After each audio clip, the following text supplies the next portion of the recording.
এই যে চমৎকার একটা গেট, এইটি কি ঢালাই লোহা দিয়ে করা নাকি অন্য কিছু দিয়ে করা? না না ভাই, এই ডিজাইনটা কিন্তু অরিজিনাল ঢালাই মানে ঢালাই ডিজাইনের গেটটা, কিন্তু এটা অরিজিনাল ঢালাই ডিজাইনে আমরা সেম টেকাটল করে আমরা লেজার কাটিং এর মাধ্যমে এই ডিজাইনটা ফুটিয়ে তুলছি। লেজার কাটিং করে কত মিলি প্লেট দিয়ে করেছে? এটা হলো 5 মিলি বা 6 মিলি যে কোনো প্লেট দিয়ে আপনি করতে পারবেন। এটা 5 মিলি দিয়ে করা। এটা 5 মিলি দিয়ে করা। এই যে প্লেটটা যে ধরে রাখলো, স্ট্রাকচারটা কত? যে স্ট্রাকচারটা হলো আউট ফ্রেমটা যেটা আপনার কবজা ধরে রাখবে, ওটা হলো 2 ডি অ্যাঙ্গেল 5 মিলি মোটা। আর যেটা হলো পাল্লার স্ট্রাকচার, এটা হলো আপনার 14 গেজের মোটা বক্স, গ্যালভানাইজ বক্স, 14 গেজের গ্যালভানাইজ বক্স দিয়ে করা। এবং এখানে একটা পকেট পাল্লা আছে। রয়েছে। পকেট পাল্লা আছে, দুইটা মেইন পাল্লা আছে। দুইটা মেইন পাল্লা। এটা সাইজ কি রকম এই গেটটার? এটা সাইজটা হলো পাশে হলো 11 ফিট, হাইট হলো 7.5 ফিট। হাইটে হচ্ছে 7.5 ফিট। জি।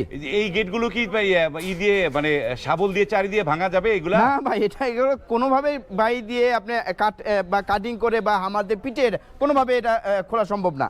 কোনোভাবে খোলা সম্ভব না। এটা কত টাকা রেটে করেছেন শামিম ভাই? জি, এটা আপনার 5 এম মোটা প্লেট দিয়ে 14 গেজের মোটা বক্স দিয়ে পিছনে 1 এম মিরর শীট দিয়ে আমরা এটা পার স্কয়ার ফিট 1500 টাকা। আর এই গেটটার দাম আসছে 7.5 ফিট বাই 11 ফিট। এই গেটটার দাম আসছে 1,23,750 টাকা।